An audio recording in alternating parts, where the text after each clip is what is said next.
నిర్గమాకాండము 30వ అధ్యాయము 25వ వచనం.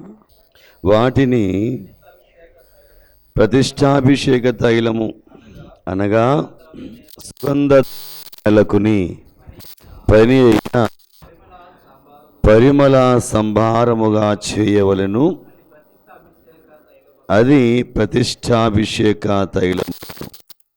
ప్రార్థించుకుందాము. మహాకృప కలిగిన మా తండ్రి, నీ పాదములకు వందనాలు. తైలాభిషేక పండుగల మాసములో మేము ఉన్నాము.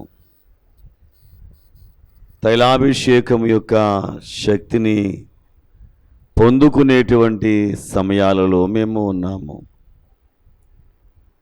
తైలాభిషేకం యొక్క ప్రత్యేకత గ్రహించేటువంటి సందర్భాలలో మేము ఉన్నాము.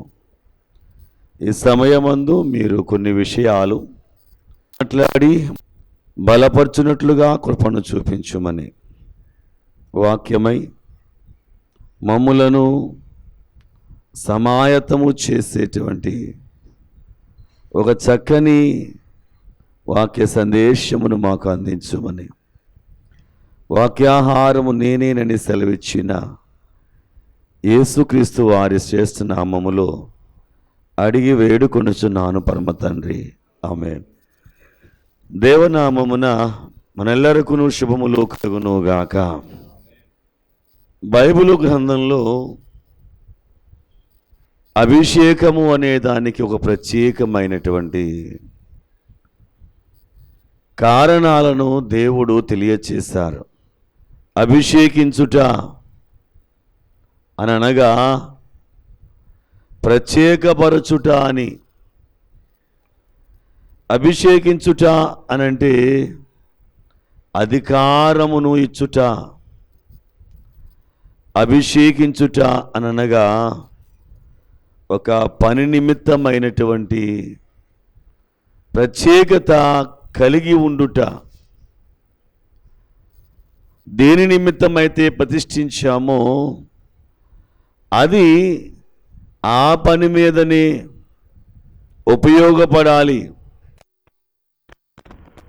మందిరములో ఉన్నటువంటి ఉపకరణములను ప్రతిష్ఠించినప్పుడు మందిరములో ఉన్నటువంటి ఆ వస్తువులు అందు నిమిత్తమే అవి వాడబడేవిగా, ప్రభువు నిమిత్తమైనటువంటి సింహాసనమును వేసినప్పుడు ఆ సింహాసనము దేవుని కొరకు మాత్రమే ప్రత్యేకపరచబడి ఆయన కూర్చోవడానికి ఇక్కడ వేయబడినటువంటి ఈ సింహాసనములు వాడబడుతూ ఉన్నాయి.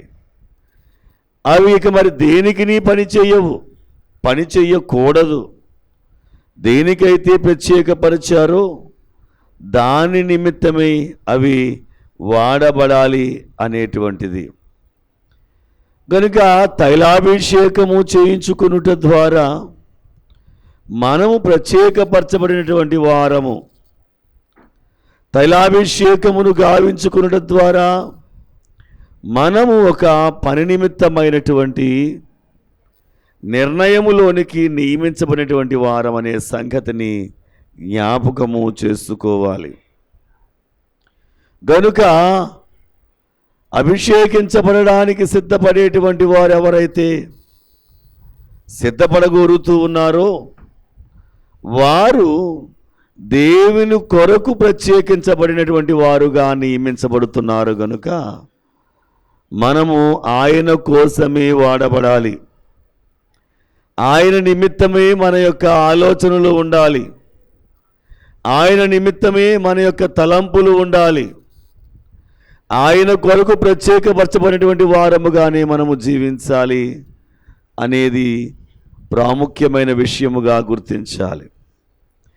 అయితే ఈ ప్రతిష్టాభిషేక తైలమును సిద్ధము చేయమని దేవుడు మోషేతో సెలవిచ్చినప్పుడు ఏమేమి ఇందులో వాడబడాలి అనే విషయాన్ని ఆయన చాలా స్పష్టంగా తెలియజేశాడు. ఈ అధ్యాయంలో ఎంత ఉండాలి, ఏ కొలత ఉండాలి, ఏ ప్రామాణికంగా ఇది సిద్ధము చేయబడాలి, ఇత్యాది విషయములన్నీ కూడా చాలా విపులముగా ఆయన వ్రాశారు.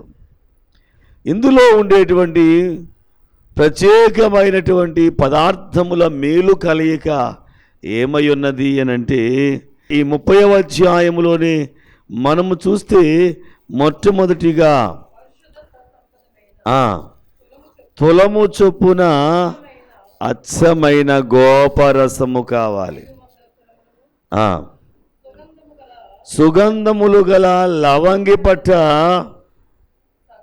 సగము అనగా 250 తులముల ఎత్తు, నిమ్మగడ్డి నూనె 250 తులముల ఎత్తు, 4వది లవంగి పట్ట 500 తులములను, ఒలీవ నూనె సంభారమును 3 పళ్ళను తీసుకొని వాటిని ప్రతిష్టాభిషేక తైలము అనగా సుగంధ ద్రవ్యమేలకుని పని అయిన పరిమళ సంభారముగా చేయవలను, అది ప్రతిష్టాభిషేక తైలమగును.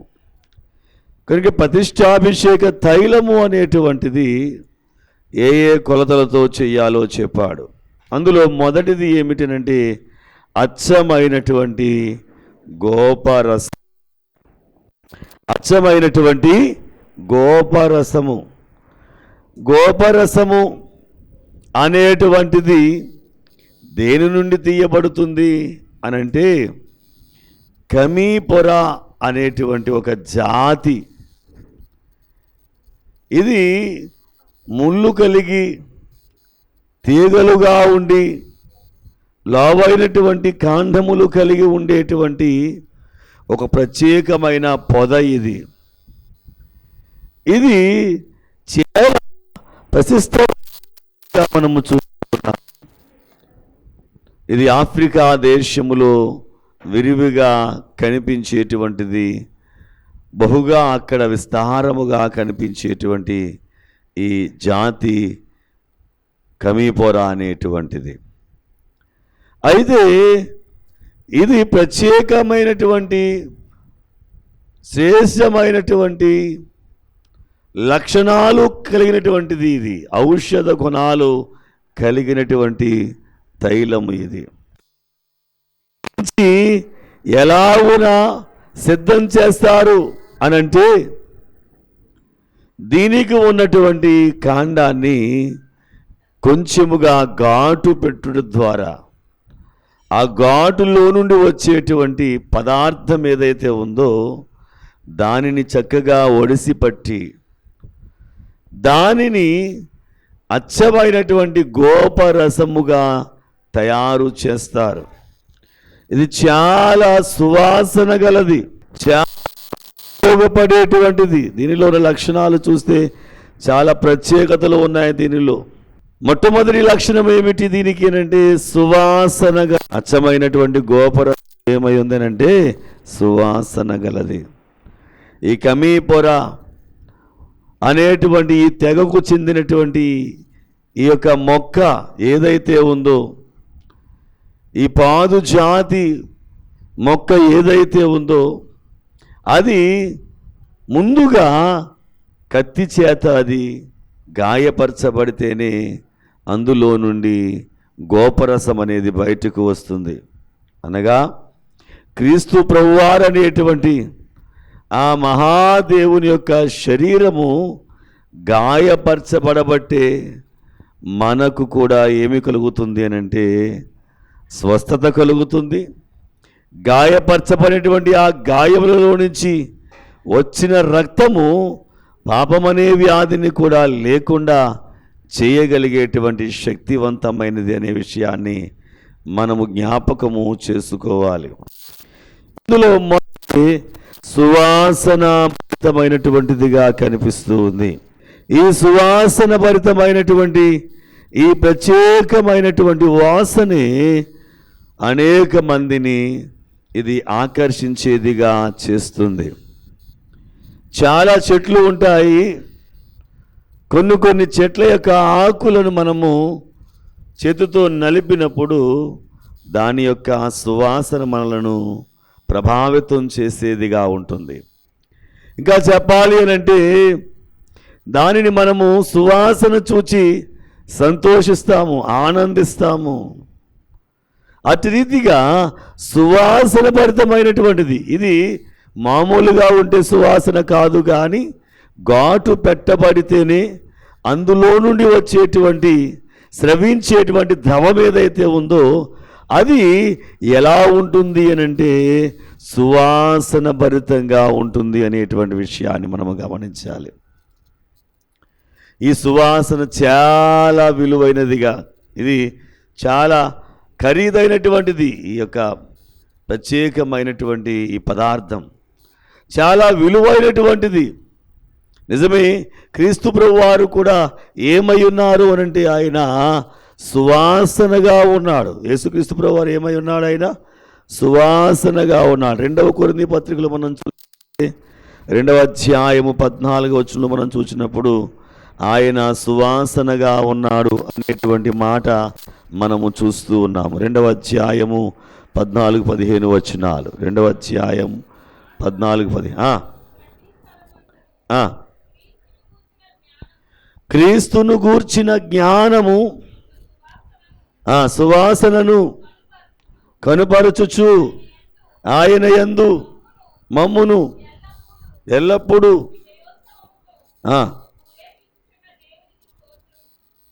2 కొరింథీనా 2వ అధ్యాయము 14-15 వచనాలేనా? 15 వచనం కూడా చదవండి. వారి పట్లను మేము దేవునికి క్రీస్తు సువాసన అయి ఉన్నాము అనేటువంటి మాట. ఏమై ఉన్నాము? మనమందరము ఏమై ఉండాలి? సువాసన, క్రీస్తు సువాసన. అంటే క్రీస్తుకు ఒక ప్రత్యేకమైనటువంటి సువాసన భరితమైనటువంటి స్థితి కలిగి ఉన్నది. నిజానికి చెప్పాలి అంటే ప్రతి మనిషి దగ్గర వచ్చేటువంటి ఒక ప్రత్యేకమైనటువంటి వాసన మరి ఎవరికీ ఉండదు. ఒక వ్యక్తి దగ్గర వచ్చేటువంటి ఆ వాసన ఏదైతే ఉందో అది మరి ఎవరి దగ్గర ఉండదు. ఈ విషయాన్ని గమనించాలి. ఒక చేతి వేలు యొక్క ముద్రలు ప్రపంచంలో అందరివి ఒకేలాగైతే ఉండవు. మన యొక్క కంటిలో ఉన్నటువంటి ముద్రలు ఏమైతే ఉన్నాయో అవి కూడా ప్రపంచంలో ఎవరికి లేనట్లుగా ఎవరివి వారికి ప్రత్యేకంగా ఉన్నాయో అట్టి ప్రత్యేకమైన రీతిని ప్రతి మనిషి దగ్గర ఏముంది అని అంటే ఒకలాంటి పరిమళమైనటువంటి వాసన వస్తూ ఉంటుంది. అందుకని ఆ వాసన పసిగట్టగలిగేటువంటిది ఎవరు అనంటే సహజంగా శునకము ఈ వాసన పసిగట్టగలదు.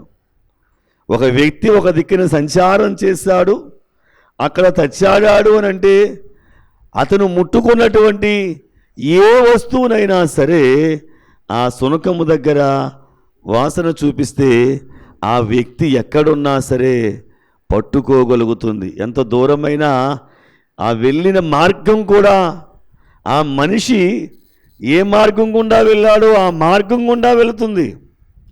అంటే మనిషి దారి గుండా వెళుతూ ఉంటే అతని యొక్క శరీరములో ఉన్నటువంటి వాసన ఏదైతే ఉందో ఆ గాలిలో అది మిళితమైపోయి ఉంటుందనే విషయాన్ని గమనించాలి. కనుక ప్రతి వ్యక్తికి ఏముందనంటే చేతి వేలు ముద్రలు ఎలా ఉన్నాయో, కంటి ముద్రలు ఎలా ఉన్నాయో, ప్రతి మనిషిని శరీరములో నుంచి స్రవించబడేటువంటి వాసన కూడా ఎవరిది వారికి ప్రత్యేకమైనటువంటిదిగా గమనించాలి. ఇక్కడ అపోస్తలుడైన పౌలు ఏమంటున్నాడు అనంటే ఇది క్రీస్తు సువాసనగా మేము ఉన్నాం. ఏ సువాసనగా మేము ఉన్నాం? క్రీస్తు సువాసనగా మేము ఉన్నాం. గనుక క్రీస్తు ప్రభువారి దగ్గర ఏముందనంటే ఒక ప్రత్యేకమైనటువంటి సువాసన ఉంది. దేవుని స్తోత్రం, హల్లెలూయా. బైబిల్లో మనం చూస్తే కనుక మొట్టమొదటిగా ఈ సువాసన ఎక్కడ కనిపించింది అని అంటే ఆదికాండము 8వ అధ్యాయము 23వ వచనములో మనం చూస్తే కనుక అక్కడ ఒక చక్కని మాట కనిపిస్తుంది. నోవహు యొక్క జీవితములో ఆయన చేసినటువంటి పని దేవునికి ఇంపైనటువంటి సువాసనగా ఉంది. 8వ అధ్యాయము ఇక మీదట నరులను బట్టి భూమిని మరలా శపించను, ఎందుకనగా నరుల హృదయాలోచన. నోవహు అర్పించినటువంటి బలి ఆయనకి ఎలా ఉంది అని అంటే ఇంపైనటువంటి సువాసన. దేవుని స్తోత్రం, హల్లెలూయా. అంటే దేవునికి మన నుంచి వెళ్ళేటువంటి ఈ సువాసన ఇష్టమైనదిగా ఆయన ఎంచేటువంటి వాడుగా ఉన్నాడు.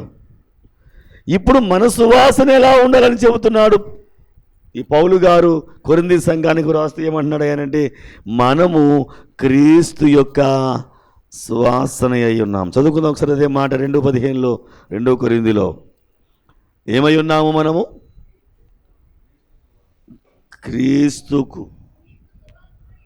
క్రీస్తు సువాసన అయి ఉన్నాము.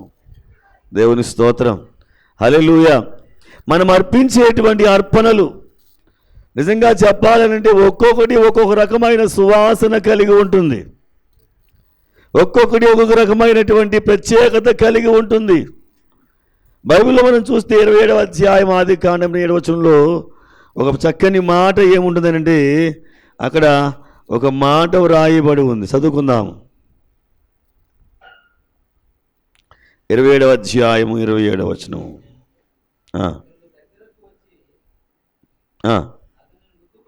అతనిని ముద్దు పెట్టుకొనెను, అతనిని దీవించి ఈ విధంగా మాట్లాడుతున్నాడు, ఇదిగో నా కుమారుని సువాసన యెహోవా దీవించిన చేని సువాసన వలె ఉన్నది. ఏ సువాసన ఇది? పంట చేలలో పడి వెళుతూ ఉంటే ఆ పంట చేలలో వచ్చేటువంటి సువాసన ప్రత్యేకం. ఇప్పుడు ఇతనిని చూస్తే, యాకోబును చూస్తే ఇస్సాకుకు ఏమనిపిస్తుంది అని అంటే, నా యెహోవా దేవుడు ఒక సువాసన ఇచ్చాడు. దేనికి? పంట చేలకు. ఆ ఇచ్చినటువంటి సువాసన ఎంతైతే మధురంగా ఉంటుందో ఆ సువాసన భరితమైనటువంటి అంతస్తు నీ దగ్గర కనిపిస్తుంది అని ఆయన అంటూ ఉన్నాడు. దేవుని స్తోత్రం, హల్లెలూయా.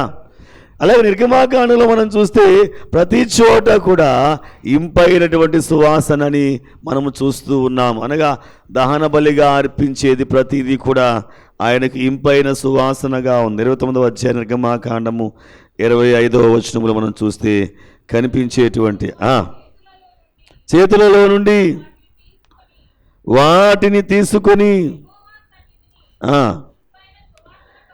ఇంపైన సువాసన కలుగునట్లు దహన బలిగా వాటిని బలిపీఠము మీద దహింపవలెను. దేవుని స్తోత్రం, హల్లెలూయా. కనుక దేవునికి మనము అర్పించేటువంటి ప్రతి విధమైన దహన బలి కూడా ఆయనకి ఎలా ఉంది అని అంటే ఇంపైనటువంటి సువాసన పరిమళము కలిగేదిగా ఉంది. పరమగీతంలో చూస్తే 1వ అధ్యాయం 3వ వచనములో ఒక చక్కని మాట, పెండ్లి కుమార్తె తన పెండ్లి కుమారుని గురించి మాట్లాడుతుంది. అనగా క్రీస్తు ప్రభు వారిని గురించినటువంటి ఈ మాట, నీవు పూసుకొని పరిమళ తైలము సువాసన గలది, నీ పేరు పోయబడిన పరిమళ తైలముతో సమానము. ఆయన పూసుకునే పరిమళ తైలము చాలా సువాసన గలదంట. పిగిని గురించి మాట్లాడుతూ ఉంది. అంటే క్రీస్తు ప్రభు వారు ప్రత్యేకంగా పరిమళ తైలాన్ని పూసుకున్నారా అని అంటే ఆయన దగ్గర ఉన్నటువంటిదే ప్రత్యేకమైనటువంటి శ్రేష్టమైన సువాసన ఆయన దగ్గర ఉంది. ఆయన శ్రేష్టమైనటువంటి లక్షణాలే ఎలా కనిపిస్తున్నాయి అంటే సువాసన భరితంగా ఉన్నాయి. దేవునికి స్తోత్రం. ఆయన పరిమళ తైలాన్ని పూసుకున్నారనంటే కాదు, కానీ ఆయన లక్షణాలే ఏమై ఉన్నాయి అంటే ఆయనలో నుండి సుగంధ పరితములను బయటికి వెదజల్లేవిగా ఉన్నాయి. దేవునికి మహిమ కలుగునుగాక. జైబులో క్రీస్తు మహారాజుకి అందుకని 13వ వచనంలో అంటాడు కదా, నా ప్రియుడు నా రొమ్మున నుండు గోపరసమంత సువాసన గలవాడు. ఏ సువాసన ఇది? ఇప్పుడు గోపరసమంత సువాసన గలవాడు. ఈ ప్రతిష్టాభిషేక తైలములో వాడేటువంటి ఈ తైలము ఏమై ఉన్నది అని అంటే గోపరస తైలము, అచ్చ గోపరసము కావాలి. అందులో కలిపేదేమీ కాదు. సహజంగా మనం వాడేటువంటి పరిమళ ద్రవ్యాలు ఏమైతే ఉన్నాయో అందులో ఉండేది చాలా తక్కువ ఎసెన్స్, కానీ దానిలో మిళితమైపోయేటువంటి నీరు లాంటిది దానిలో ఎక్కువగా ఉంటుందనే విషయాన్ని గమనించాలి. ఇక్కడ ఏమి వ్రాయబడి ఉందనంటే అచ్చమైన గోపరసం ఏమీ కలపబడకుండా మిళితము కాకుండా ఉండాలి. నా ప్రియుడు ఎలా ఉన్నాడు అంటే గోపరసమంత సువాసన గలవాడుగా ఉన్నాడని ప్రియురాలైన సంఘము పలుకుతూ ఉన్నటువంటి మాటను బట్టి చూస్తే ఇప్పుడు యేసుక్రీస్తు ప్రభువారు ఏమై ఉన్నారు అనంటే అచ్చమైన గోపరసమై ఉన్నాడు ఆయన. అది ఎలాగైతే గాయపరచబడి కోయబడి అందులో నుండి ఈ గోపరసము వస్తుందో క్రీస్తు ప్రభువారు కూడా గాయపరచబడిన వాడుగా ఉండి ఆయన యొక్క శరీరములో నుండి వచ్చినటువంటి ఈ యొక్క ప్రత్యేకమైన సువాసన ఏమిటి అంటే నిన్ను ఆనందపరిచేటువంటి సువాసన తైలముగా దీనిని ఆయన మార్చుతూ ఉన్నాడు. దేవునికి స్తోత్రం. హల్లెలూయా. ఫిలిప్పీ పత్రిక 4వ అధ్యాయము 18వ వచనం మనం చూస్తే అక్కడ ఒక చక్కని మాట మనకు కనిపిస్తూ ఉంది. ఫిలిప్పీ పత్రిక 4వ అధ్యాయము 18వ వచనములో నాకు సమస్తమును సమృద్ధిగా కలిగి ఉన్నది,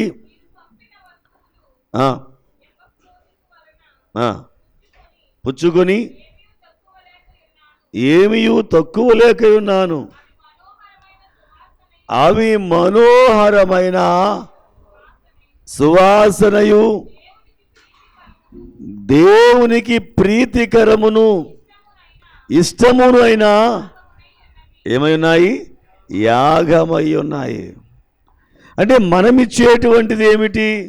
మనమిచ్చే ప్రతి కానుక కానీ, నువ్వు చేసే ప్రతి ప్రార్థన కానీ, నువ్వు చేసే ప్రతి స్తుతి కానీ ఏమై ఉన్నది అనంటే ఆయనకు ప్రీతికరమైనటువంటి ఇంపైన మనోహరమైనటువంటి సువాసనగా ఉండాలి.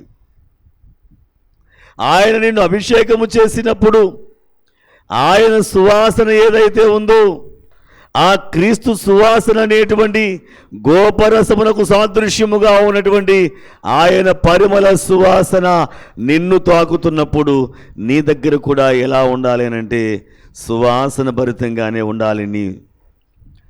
ఆయన క్రియలు అనేటువంటి సువాసన ఇది, ఆయన లక్షణాలు అనేటువంటి సువాసన ఇది, ఆయన యొక్క పరిమళమైనటువంటి సువాసన నిన్ను తాకినప్పుడు నీ దగ్గర నుంచి కూడా ఏం రావాలని కోరుకుంటున్నాడనంటే ప్రీతికరమైనటువంటి సువాసనే నువ్వు వెదజల్లాలి. ఎందుకు అనంటే నిన్ను ఆయన జలాభిషేకము చేసుకుని ప్రత్యేకపరుచుకున్నాడు.